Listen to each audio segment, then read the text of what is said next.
আশ্চর্য, মেয়েটা পারেও বটে। আমি আমি ঠিক বউ বেঁচেছি, ঠিক বউ বেঁচেছি। আমি কোনো ভুল করিনি। আমার পারফেক্ট সিলেকশন। এক ফোঁটা ভুল করিনি, আমি এক ফোঁটা ভুল করিনি, এক ফোঁটা না। বড় কর্তামা, বড় কর্তামা, আজ আমার ভুল সজ্জা, আমি তাই তোমার কাছে এলাম। চলে যা এখান থেকে তুই, যমুনা। কেন বড় কর্তামা, আমার অপরাধ কি? যমুনা, এখান থেকে তুই চলে যা, আমার চালাস না, দোহাই তোর। তুই তুই চলে যা প্লিজ, তুই চলে যা এখান থেকে। আমায় আমায় আশীর্বাদ করবে না? আমি আবারও বলছি, চলে যা এখান থেকে যমুনা, চলে যা। বড় কর্তামা, তুমি এভাবে মুখ ঘুরিয়ে থাকবে? আমার দিকে তাকাবেও না? আমি এই বাড়িতে আসার পর থেকে তুমি আমার সামনে একবারও আসো, আমাকে বরণও করনি। এমনকি এমনকি ওই ভাত কাপড়ের সময় আমার পাশেও তুমি ছিলে না বড় কর্তামা। তুমি থাকলে যে আমি জোর পাই বড় কর্তামা। যমুনা, আমি জানি যে তোমায় কেউ আটকে রেখেছে, তাই তুমি আমার কাছে আসতে পারছো না। তা না হলে তুমি ওরকম মানুষই নয় যে তোমার ছেলের বউকে তুমি বরণ করবে না। এটা হতেই পারে না। আমি রাগ করিনি বড় কর্তামা, বিশ্বাস করো, আমি রাগ করিনি, একটুও রাগ করিনি। যমুনা, যমুনা।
বাজা, বাজা ঢাক। মানে? ঢাক বাজা তুই।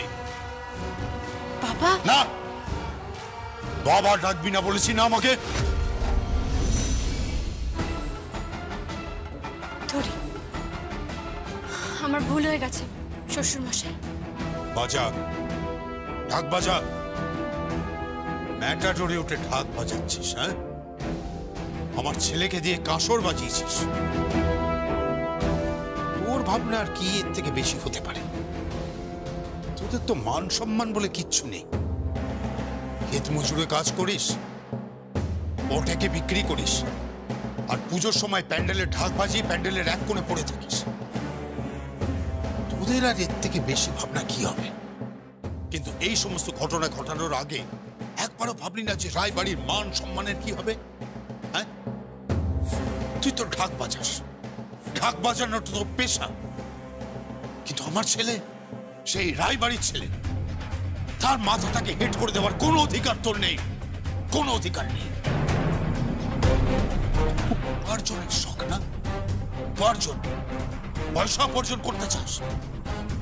তাহলে বাজা ঢাক, ঢাক বাজা। কত টাকা তোর লাগবে বল, কত টাকা আমি দেবো, বল কত টাকা লাগবে, বাজা ঢাক।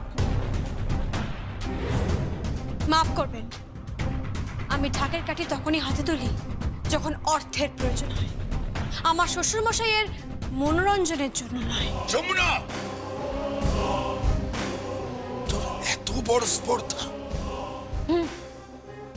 যদি আমার ঢাকের আওয়াজ শুনতে হয় তাহলে কালী পুজোর রাতে শুনবেন। আপনাদের বাড়িতে পুজো হয় না? কালী পুজো হয় তো, সেই রাতে শুনবেন। আমি ঢাক বাজাবো আর আপনি কাসর বাজাবেন। কি বললি তুই? কি বললি? আমি কাসর বাজাবো? হ্যাঁ বাজাবেন, দরকার পড়লে নিশ্চয়ই বাজাবেন। এ থেকেও ছোট হয়ে যায় না? গতরে খেটে কাজ করি আমরা, বুঝতে পেরেছেন? গতরে খেটে কাজ করি, গায়ের ঘাম ঝরিয়ে রক্ত ঝরিয়ে আয় করেছি। আপনার মানে লেগেছে তার কারণ আপনাকে আপনার বৌমার পয়সা খেতে হয়েছে, তাই না?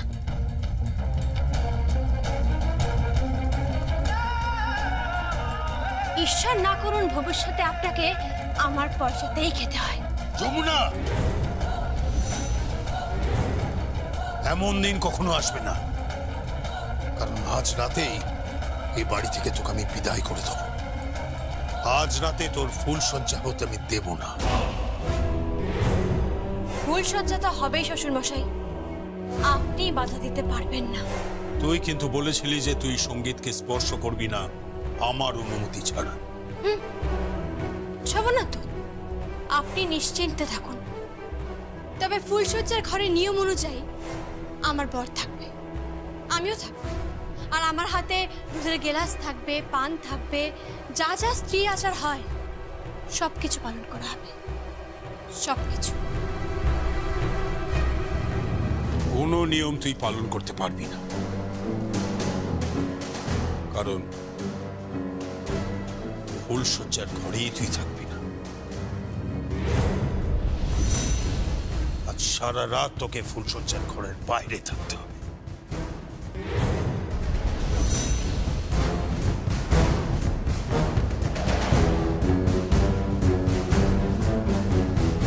বাজিধর,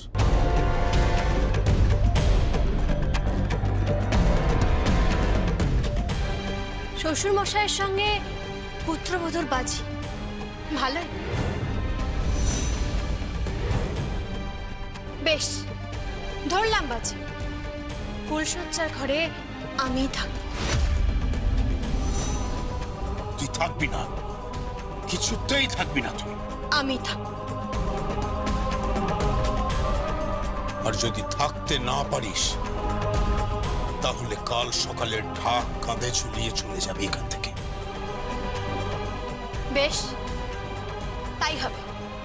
যদি রাতে আমি ফুলসজ্জার ঘরে থাকতে না পারি তাহলে ওই ঢাক কাঁধে নিয়ে আমি এই রায় পরিবার থেকে চলে যাব। আর ততক্ষণ পর্যন্ত ওই ঢাক আর কাঠি এখানেই জমা রইল।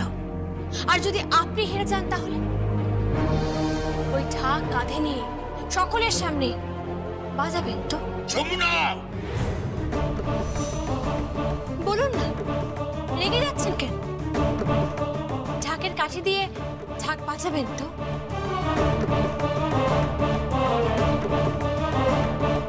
কি হলো, চুপ করে আছেন যে? পিছিয়ে যাচ্ছেন নাকি? ঢাকটা বাজাবেন তো, বলুন না। বেশ, বাজাবো, বাজাবো ঢাক। কথা দিচ্ছেন? হ্যাঁ, কথা দিচ্ছি।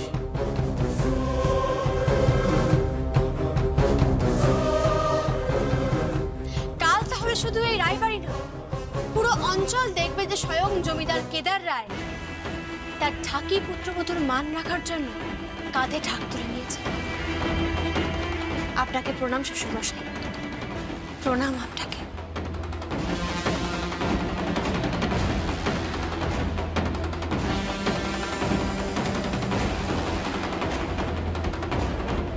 যদি রাতে আমি ফুলসজ্জার ঘরে থাকতে না পারি তাহলে ওই ঢাক কাঁধে নিয়ে আমি এই রায় পরিবার থেকে চলে যাব, আর ততক্ষণ পর্যন্ত ওই ঢাক আর কাঠি এখানেই জমা রইল। আর যদি আপনি হেরে যান তাহলে ওই ঢাক কাঁধে নিয়ে সকলের সামনে বাজাবেন তো?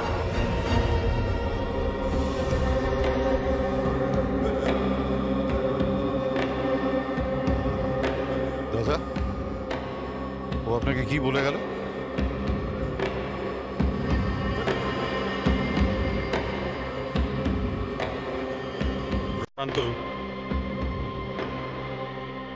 চালে যেন কোনো ভুল না হয়।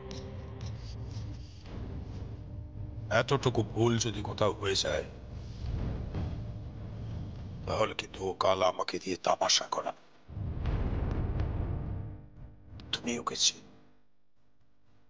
আপনি কিচ্ছু চিন্তা করবেন না দাদা, ভূষণ ওর কাজ এতক্ষণে শুরু করে দিয়েছে।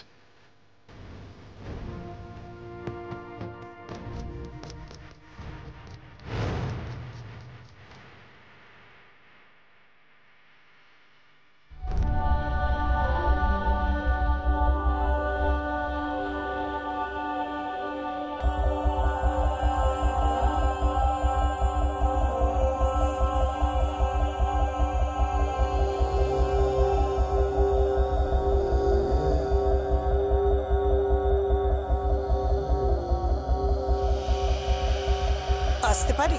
কে?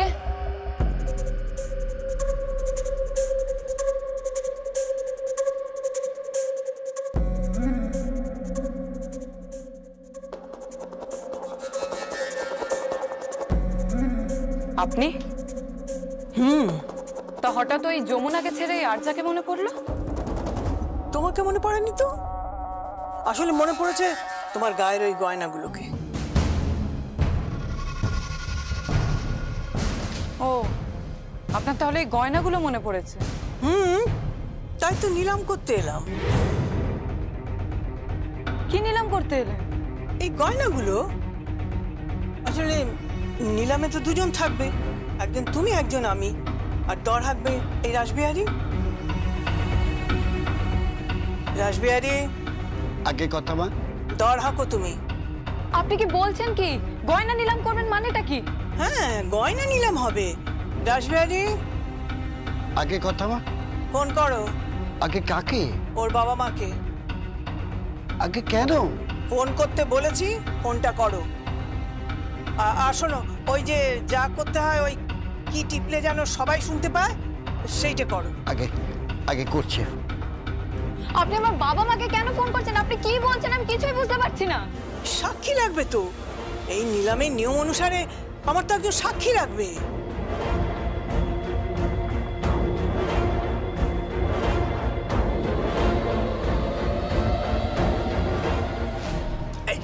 এই তোর জামাইয়ের চেন, আর এই নে তোর জামাইয়ের আংটি। 46,000 টাকা। 46? হে ভগবান, এত টাকা আমি পাবো কোত্থেকে? দেখো কাণ্ড। কি গো বৌমা, তুমি তো বলেছিলে যত সোনা দেবে মেয়ের শ্বশুর বাড়িতে মেয়ের মান তত বাড়বে। বলছে কি নিয়ে নাও। চুপ করো তো তুমি, তোমার কি মাথা খারাপ হয়ে গিয়েছে? এতগুলো টাকা আমি পাবো কোত্থেকে এখন? আরে বাবা, খেপে খেপে দিবি, কিস্তিতে দিবি। এই এখন কেন বলো না ওই ইএমআই, সেই ইএমআই তে দিবি। হ্যাঁ আগে এই এটা না, চল চল এদিকে এদিকে, আরে এদিকে আয় না। এইখানটায় একটা টিপ ছাপ, এইখান। এই কাগজটা কিসের? দেখো কাণ্ড। আরে বাবা, সাদা কাগজ। হ্যাঁ, আরে বাবা 46,000 টাকা সোনা নিয়ে যাবি বিনে পয়সায়, একটা টিপ ছাপ দিবি রে। হ্যাঁ দিয়ে দাও দিয়ে দাও দিয়ে দাও, কথা বাড়িয়ে লাভ নেই, ওদিকে যেতে দেরি হয়ে যাবে। কিন্তু দাও না, দিয়ে দাও না।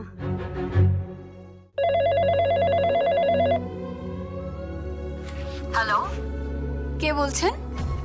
আগে বড় কথা মা, ফোনটা ধরেছে।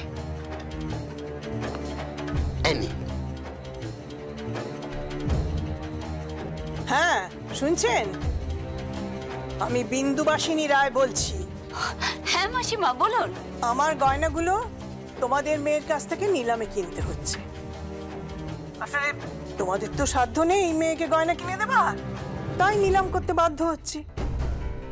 হ্যাঁ, প্রত্যেকটা গয়না কিন্তু 5 লাখ থেকে হাঁক শুরু করছে। আসলে কি জানো তো, আগে আমাদের ওই জমি জিরেত সম্পত্তি এসব নিয়ে অনেক নিলাম হতো, আর সব কিছু আমরা কিনে নিতাম। আর আজকে আমার নিজের গয়না তোমাদের মেয়ের কাছ থেকে নিলামে কিনছি। এসব আপনি কি বলছেন? কি বলছেন আপনি? আপনি তো আমাদের অসম্মান করছেন। সম্মান অসম্মান বোধ তোমাদের আছে নাকি? নইলে এক বৃদ্ধার লকার থেকে গয়না নিয়ে তোমাদের মেয়ে নিজের গলায় পড়ে আর নিজেকে এই বাড়ির বউ বলে জাহির করে। আচ্ছা শোনো, তোমাদের বাড়ির মেয়ে কি কোনো খুঁতরুত আছে নাকি? মানে অন্য কোনো পাত্র কি পাওয়া যাচ্ছে না? নইলে কেন আমাদের সঙ্গীতের পেছনে এরকম পড়ে আছে বলো তো? মাসিমা, আরে কি হয়েছে? কি যাতা বলছে, যাতা অপমান করছে। কি বলছেন? বলছে আমাদের মেয়ের নাকি খুঁত আছে, তাই নাকি ও সঙ্গীতের পেছনে পড়ে আছে।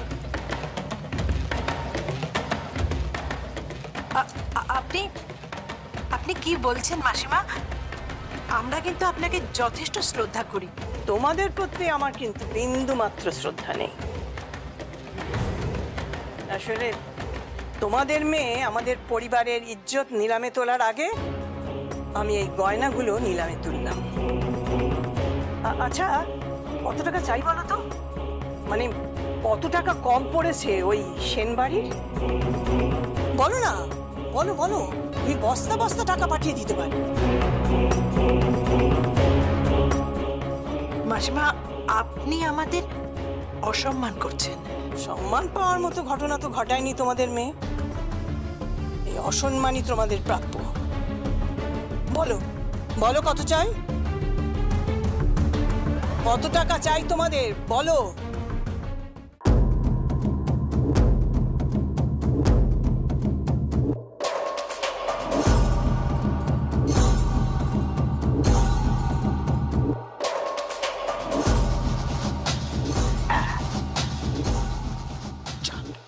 এবার মুখ ফুলিয়ে মুখ উঁচু করে মেয়ের শ্বশুর বাড়ি চলে যা।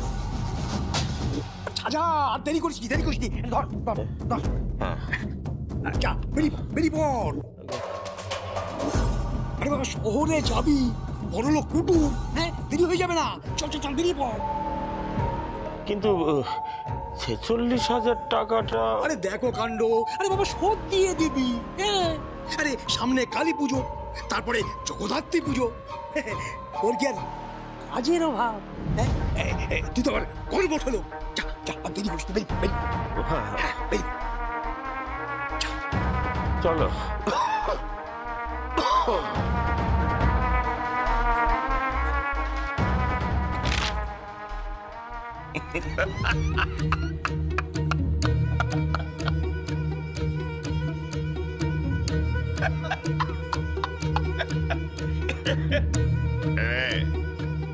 46,000 রাখ।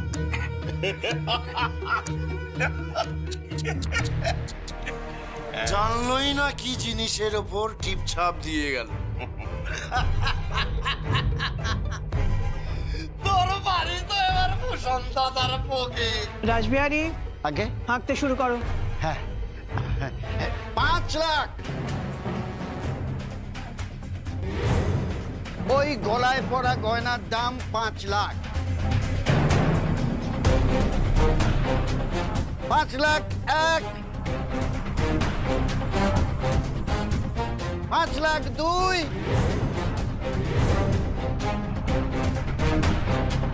5 5,03,000 6 লাখ।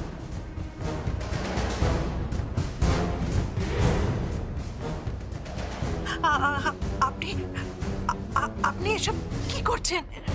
কি করছেন? কি হয়েছে?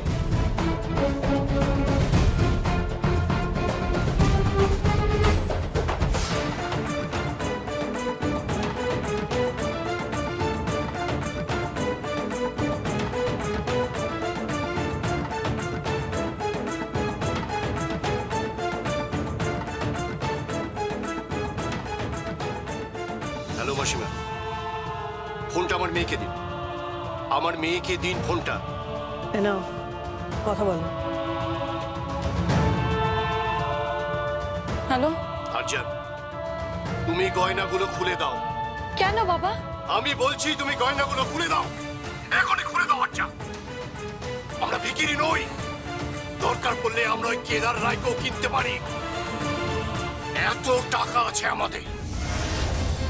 তোমার বাবাকে বলে দাও, রায় পরিবারের কেদার রায়কে টাকা পয়সা দিয়ে কেনা যায় না, তার জন্যে আভিজাত্যের দরকার পড়ে।